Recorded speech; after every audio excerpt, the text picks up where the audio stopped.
Welcome back. So, for those of you who are just tuning in to this new project we've undertaken, let me just catch you up.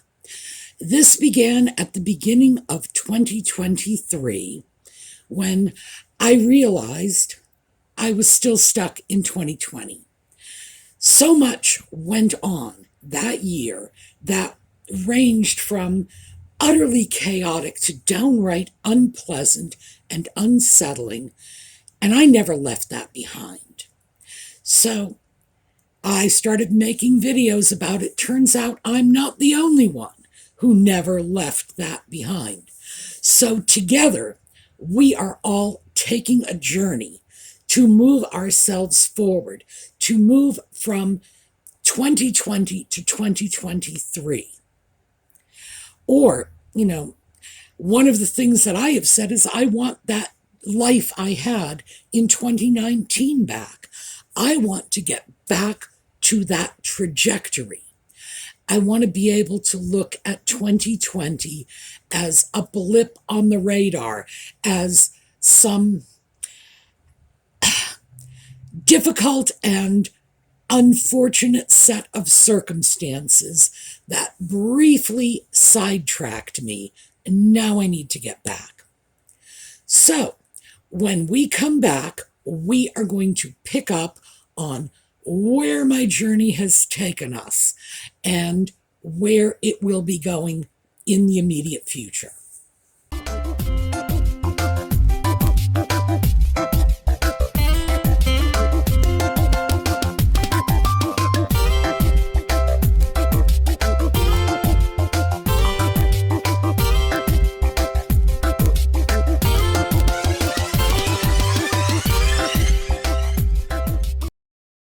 So I began my journey from 2020 to 2023 dealing with some of the things that were the most irritating to me. The apathy that set in to my head, to my life, not to my cat, I guess he's the only one who's free of this, had led me to just ignore my housekeeping. No one was visiting anybody. People didn't even knock on your door, never mind come into your house. And it's embarrassing for me to have to admit this, but I think my housekeeping was something I did for the benefit of other people, because boy, my house got very, very messy when nobody was coming by anymore. Ew. So my journey started off with what I considered to be the easy thing to tackle, because I also had a whole lot of other things on my list. And we discussed this, the way in which problems impact the various aspects of your life. So for me, the easy one to tackle was to start to clean. And I began in the bedroom, which is at the back of the house, started working my way forward. Well, when I started in cleaning the bedroom, I cleaned out the closet. I got rid of so much in the way of clothing that I went from having no free coat hangers. That was literally becoming a problem. I was thinking I have to go buy new coat hangers. And to now I have 50 extra coat hangers. I was surprised. It turned out to be like a nice even number, 50 extra coat hangers. So that was a lot of clothing I was getting rid of. Well, as I moved into the back hall, I realized it's about time I dealt with the fact that my dryer hasn't really been functioning properly. And this has been going on, this dryer not functioning properly, for quite a while. One of the cycles, the one I used all the time, the heat seems to have failed on that particular cycle. None of the others. I could still find a cycle with heat. But then it dawned on me that this is just no way to live. It's not worth it to try to have it fixed, because around here, the service technicians for appliances charge more than it would cost to buy a new appliance. So I went dryer shopping, which was reasonably easy because I like very, very simple dryers. I want it to get hot, spin the clothes around. I'm happy. So I ordered a new dryer and realized, well, I should probably replace my washing machine too. There's nothing wrong with the washing machine except it's a washing machine with an agitator. And this is what we all grew up with. Washing machines with agitators, and they spun the clothes around and they beat the dirt out of it. And that may have been okay when I was a kid and had a house full of brothers, and you really needed to pound the dirt out of the clothing. But that's no longer my lifestyle. And that agitator in the washing machine is destroying everything I put into the washer.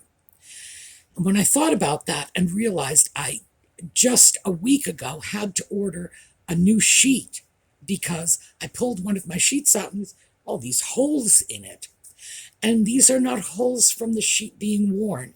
These are holes from the sheet being torn in the washer. So I started researching clothes cleaning methods and so on. And boy, that is a whole big thing to get into.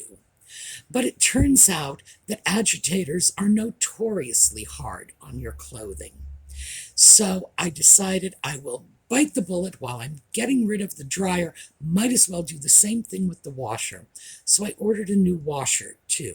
And the two of them are coming in on Wednesday. And the new washer is an impeller style. Now, impeller washers are much easier for your clothes. They're much gentler, but they don't really, beat the daylights out of clothes. If you work on a farm, an impeller washer is probably not what you need.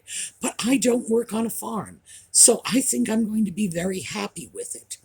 Because as it was with the agitator washer, I was throwing pretty much everything I owned, with the exception of the sheets, which is why they were the ones to get torn up, throwing them into little mesh bags to try to protect them, because I was just sick to death of pulling clothing out of the washer and finding it was torn up by the agitator.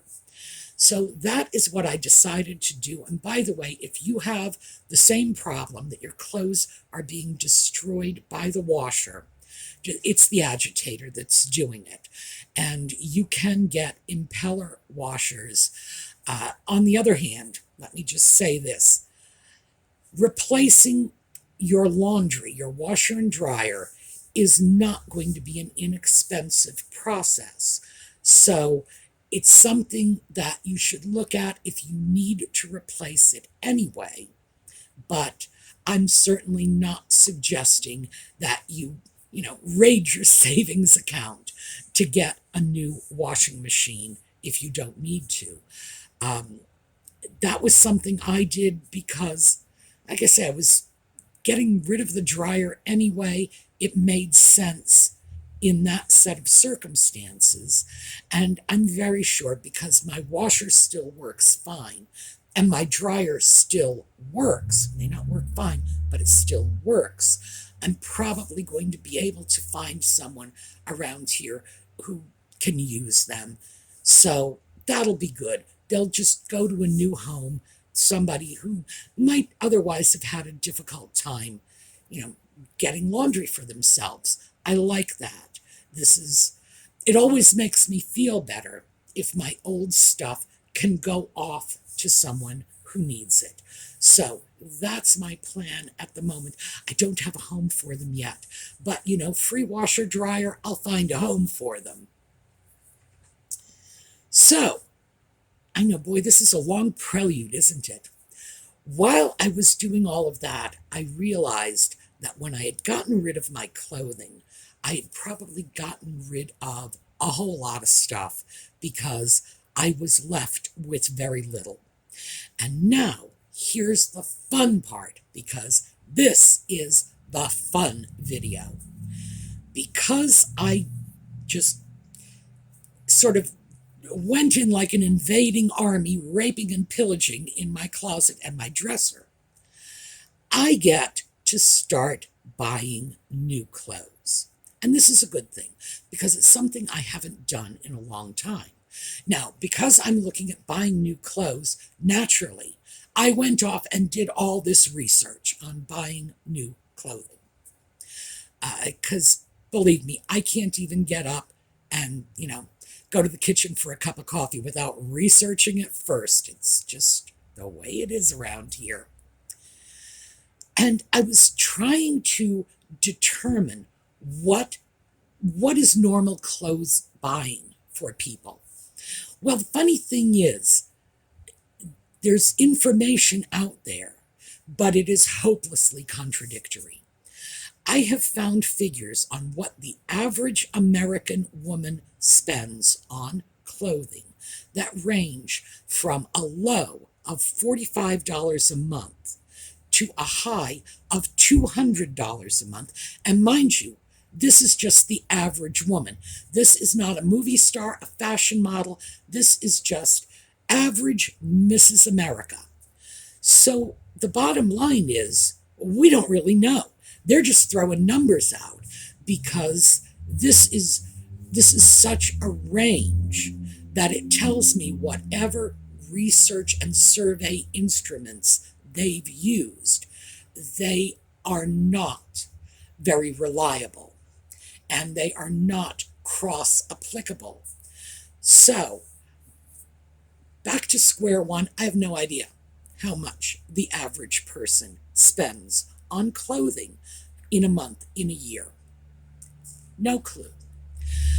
I am going to assume that it is somewhere in between $45 and $200.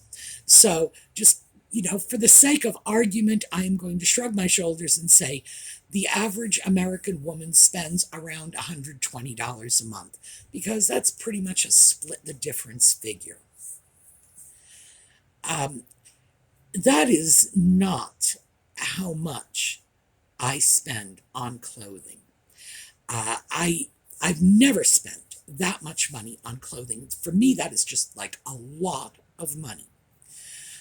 Part of this is because I never really kept like one of those wildly extensive wardrobes in the first place. It took me many, many years of never throwing anything away to be able to free up 50 coat hangers. So that's not like a year's worth of clothes spend. That is more like 30 years worth of clothes buying and never tossing anything out. So my bad on that one. I found a survey by Closet Made, and those are people who make closet organizers. And they said the average American woman owns 103 pieces of clothing. I have no idea what they are including in their clothing amount.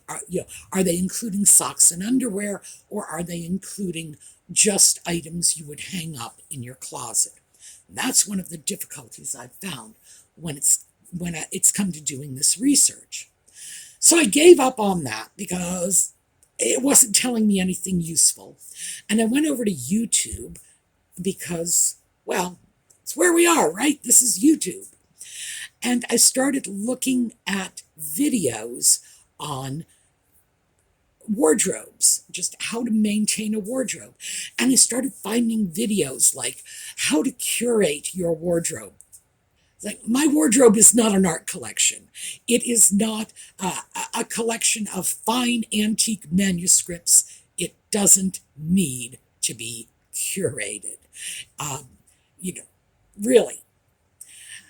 I started looking at videos on minimalist wardrobes because that's probably closer to where I fit in the whole spectrum. I started looking at people who dress in something close to the way I dress. It's interesting, by the way, there's a name for it. The kids call it dark academia. I know. Who would have thought? And they think they invented it. No, they didn't. I've been dressing this way since the 1980s.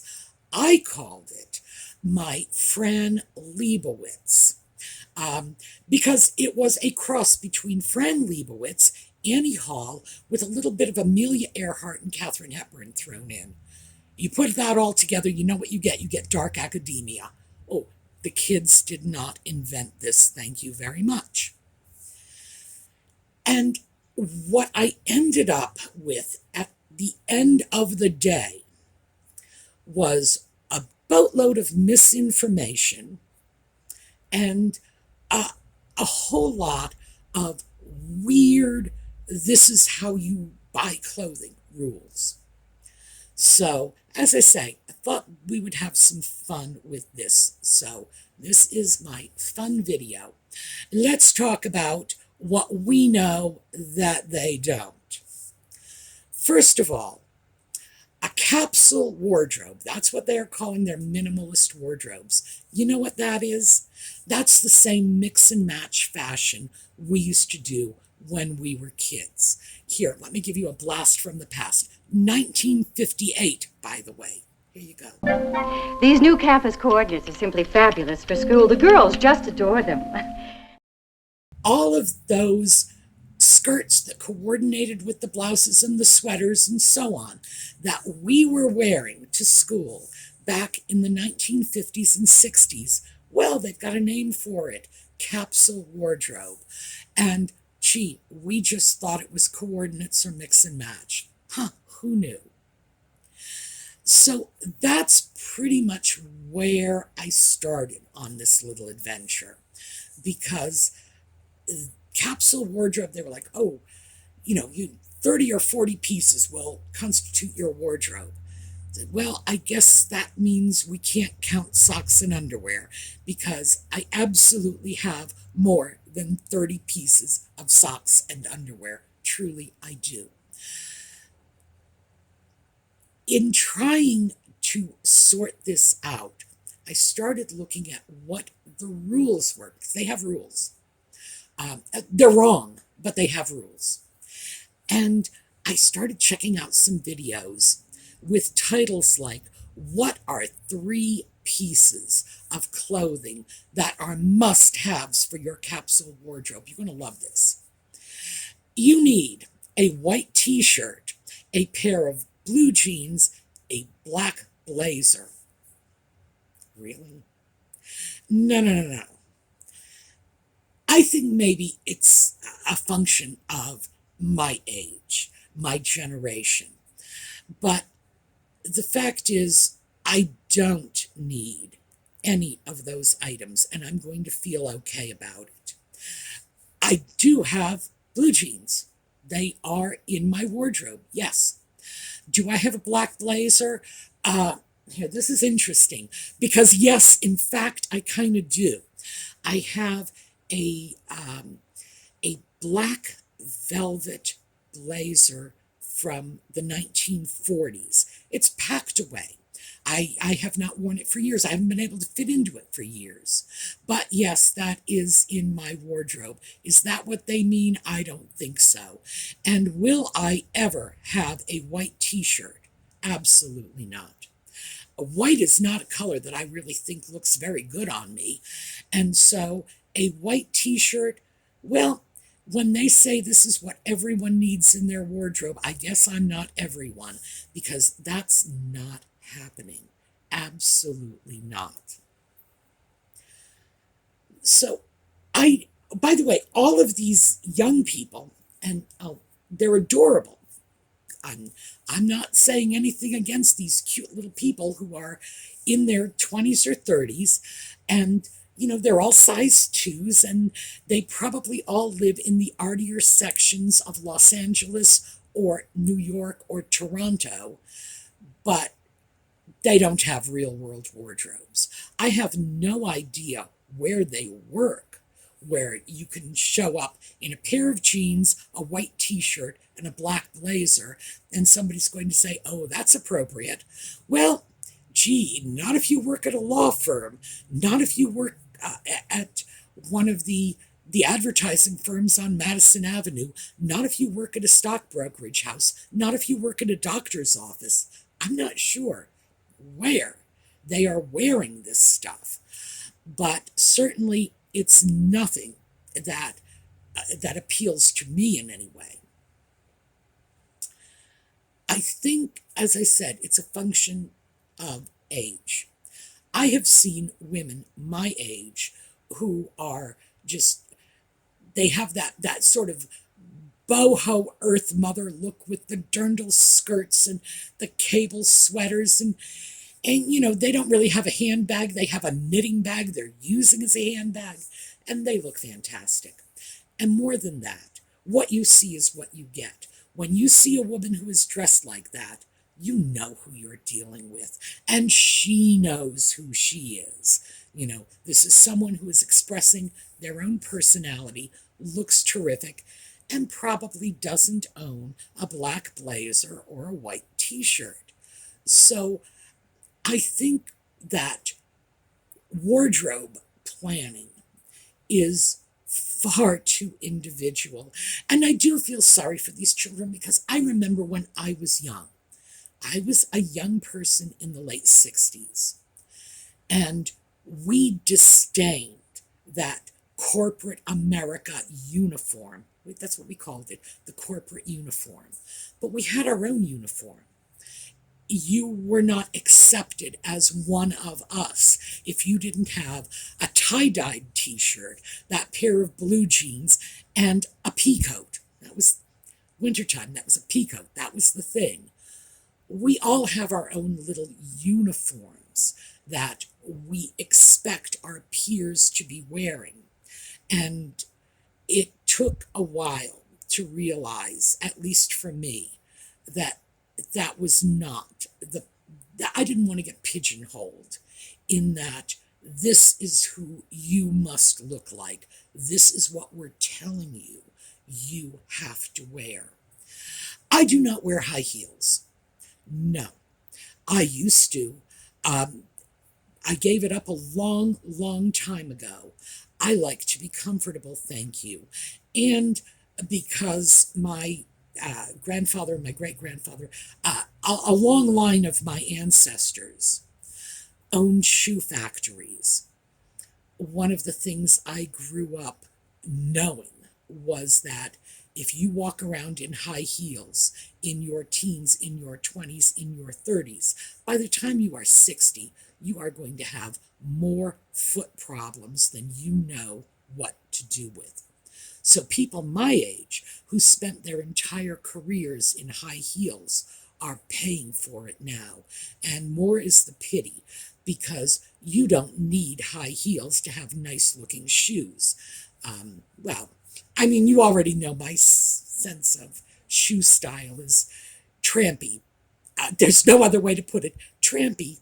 I like gaudy, glitzy shoes. I have such a thing for those. But they don't need to be high-heeled. So, yes, if you like flashy shoes, there are ways to do it without walking around on spikes and ruining your feet. So, it's going to be an adventure finding whatever this style is that is going to become my new wardrobe, because I do have to replace a lot of the clothes I got rid of. I'm going to have some fun with it. That's another thing you learn when you get to be my age. Dress the way you want. I have to tell you this. I love that whole toddler grandma look. Women my age who are just throwing crazy things into their wardrobes. Carrying a Scooby-Doo lunchbox instead of a handbag. Good for them. I think it's adorable. And you hit a point where it's okay, where you can be you. And Lord knows I hit that point a long time ago. One of the reasons that I adopted that dark academic look, which, as I said, it's not what we called it back then, but it was because in my profession, I needed to communicate intelligence and trustworthiness to my clients within the first few seconds. They walked in the door, they needed to see me as someone they could trust, and they needed to see me as someone who was clever enough to fix whatever was going wrong with their lives, so that I would be the first phone call and not the phone call they made because the police officer said, "You have one phone call, honey." No, no, no. I needed to be the phone call long before it got to that point, so that it never got to that point. So for me, I created a wardrobe deliberately, and it had a purpose. It needed to convey a message. So that's what worked for me. It's like, sit down with me because I'm smart and I can fix your problems, and because you can trust me, and because I will not turn you over to the police. It's what worked. Now I'm looking at what's going to work going forward. I am having some fun with it. And I am actively looking for your input. What do you think?